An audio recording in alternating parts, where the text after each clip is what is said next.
So I recently visited my local Masonic museum, and among all of the interesting artifacts and memorabilia there was to see, I came across a very unusual triptych, framed literature and maps relating to the lost Empire of Atlantis. It was very out of sorts compared to the usual aprons and symbols that were present around it, so I had to ask one of the representatives of the museum why it was there. I was told that the previous curator, who ran the museum for nearly 50 years, was a past Grand Master, and that he had intentionally put them on the wall during his tenure, and that although they were an odd choice for a Masonic museum, that the past Grand Master saw value in them. He unfortunately passed away a few years back, and well, the mystery of his intentions kind of became lost, which is why I chose to do some research into its origins and possibly crack the enigmatic code behind them. Here is what I found. To start, we will look in the middle panel, or what I will now refer to as the main text. The main text seems to be a thorough research paper which was written by a brother Mason out of Milwaukee, Wisconsin. Its source material seems to be from an early 20th century book entitled Atlantis, the Mother of All Empires, by Robert Stacy Judd. RSJ was an archaeologist who was an expert in the Mayan text and ancient South American architecture, and played a pivotal role in bringing revival architecture to the modern world through his designs, such as the Aztec Hotel in San Gabriel, California. He wrote several books on his archaeological findings, the most famous which was Atlantis, Mother of All Empires. This book was written in 1939 and nearly immediately became a source of controversy. In it, Stacy Judd proposes that certain Mayan and Aztec runes and texts point to the possibility of a sort of eighth continent which existed between the Euro-African and American landmasses.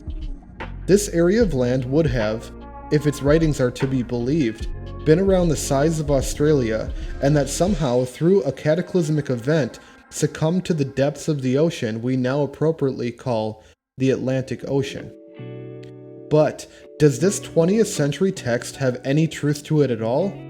Well, to answer this question, we must go back to the research paper from Milwaukee. Plato, the famous Greek philosopher, details in his works the foundations of the Atlantic Empire, which was formerly known as Poseidonis.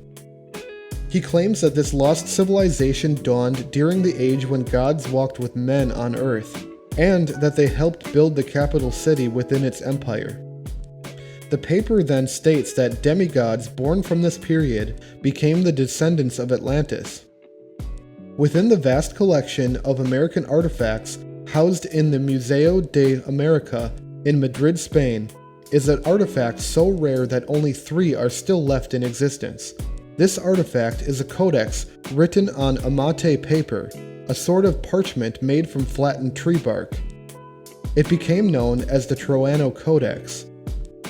The original Mayan Codex is so fragile that an exact replica is used in its place on display. You may be asking yourselves, what does a Mayan Codex have to do with a legendary empire located miles away in the middle of an ocean? Don't worry, I was just as confused. However, the information that I found next was truly something out of a National Treasure movie. The codex consists of 56 pages, painted on both sides to create 112 pages total. They tell of historical and mythological accounts, almanacs and horoscopes relating to Mayan culture and the divination rituals of their priests. Due to its complete uniformity, those who have studied the codex have no solid conclusion as to whether or not it was transcribed by one single author or by several working together, but it is speculated that it was most likely a copy of a much earlier text. The images show representations of warfare, beekeeping, weaving, and human sacrifice as an offering to the gods for rainfall. When researching the origin of the Mayan Codex, it is listed as a pre-columbian Mesoamerican chronology piece, dating back to around 900 to 1400 AD. But Stacy Judd believes that it comes from a text written around 3,500 years ago. It is his theory that this codex is actually a historical account of the fall of Atlantis and the cataclysm that caused its demise. The following statement was written by Le Plongeon, one of the translators of the document.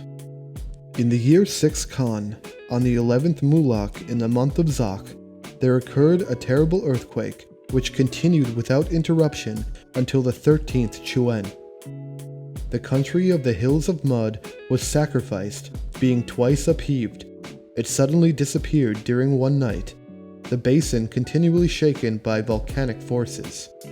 Being confined, these caused the land to sink and rise several times in various places. At last, the surface gave way, and 10 countries were torn asunder and scattered. Unable to stand the force of the convulsions, they sank, with their 64 million inhabitants. Before Atlantis met its fate, the initiates of the Atlantean mysteries carried their secret doctrines with them to Egypt and other parts of the world, where they became assimilated into new civilizations far away from future cataclysms. They entrusted their knowledge to a select few, who then created new schools of thought based on the forgotten laws of Atlantis. Through symbols and allegory, much of this knowledge has been preserved, but can only be understood by those willing to gaze into its beauty with keen eyes. Only those who are worthy could receive and understand it. Plato describes in the Critias that Atlantis was ruled by 10 kings who were bound together under one league. They reigned over 7 islands and 3 great continents, and were known as the keepers of knowledge and the guardians of goodness to their people. They humbled themselves under one deity, who according to Plato was the god of the seas, Poseidon. In the center of the capital city stood a temple, and in it a golden statue of Poseidon himself. The temple also had a pillar made of precious materials, which was inscribed with the laws of their empire. The 10 kings took oath together to obey these laws, and they chose one of their number, usually of the family of Atlantis, to be the chief of their league. Atlantis should not take up arms against each other for any reason. If one of them should break this law, the other 9 were to unite against him to preserve the peace.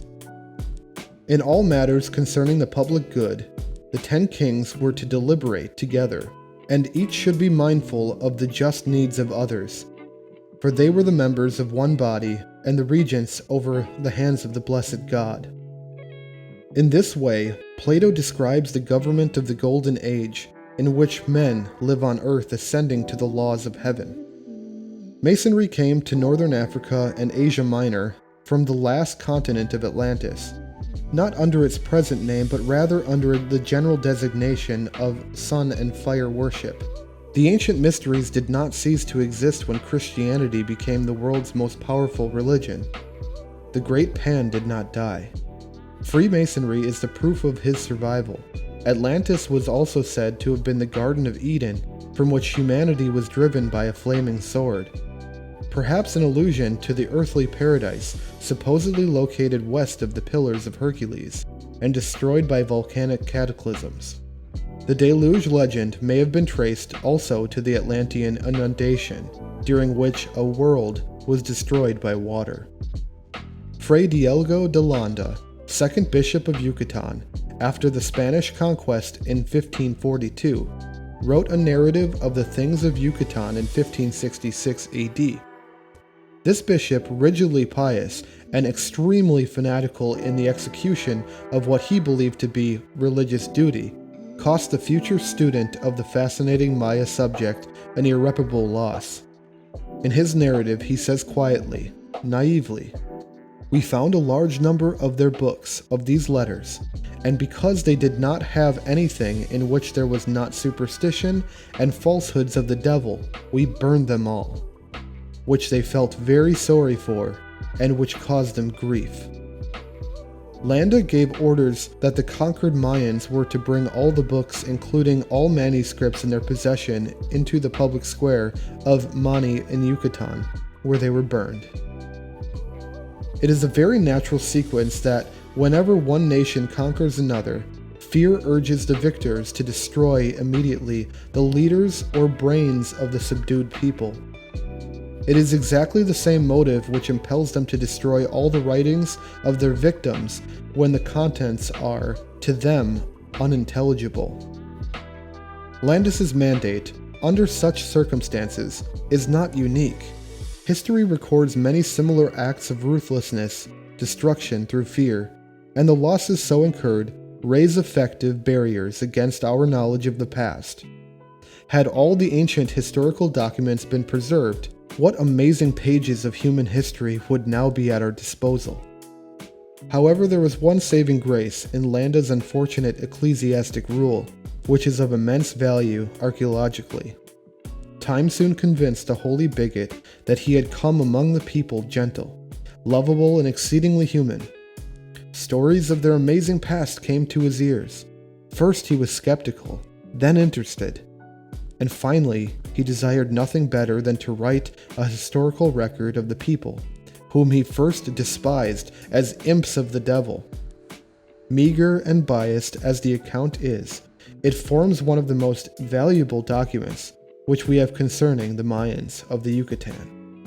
And so from the lost continent of Atlantis came the Mayans, that great race of people who among their outstanding accomplishments created from natural plant life numerous items now compromising our staple diet, who excelled as astronomers, founded a calendar, and gave to us the zero symbol, originating a unique system of writing, established a classical architectural style, erected cities of beauty and permanence, believed in one God and the immortality of soul, possessed no ships of war, maintained no army of aggression, required no prisons, suffered little from disease, and who until assailed lived centuries in peace and happiness.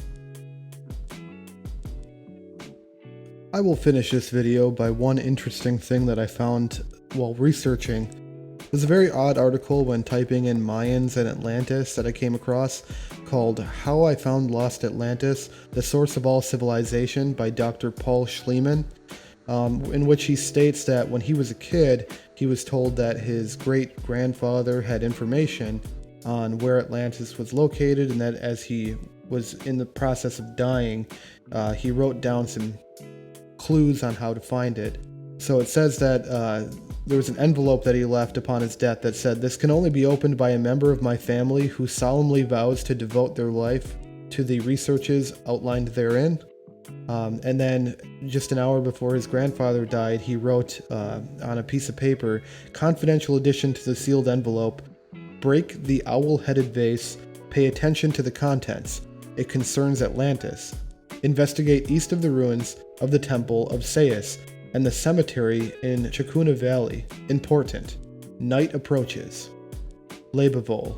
So I ended up reading this entire article, and what I found out was pretty interesting, I guess. Basically, it starts to compare Atlantis to the early Greek civilizations and early Egypt, and then saying that Egypt and the Mayans having the pyramids and other very, very similar ways of living, that they were kind of tied together. So it's completely possible in his eyes, Dr. Schliemann's eyes, that the Mayans actually came from the Atlantis civilization the same way that the Egyptians did. Just kind of an interesting added thing to this video that I came across. Not sure where I was going to put it in the video, but I figured better to mention it than not mention it at all.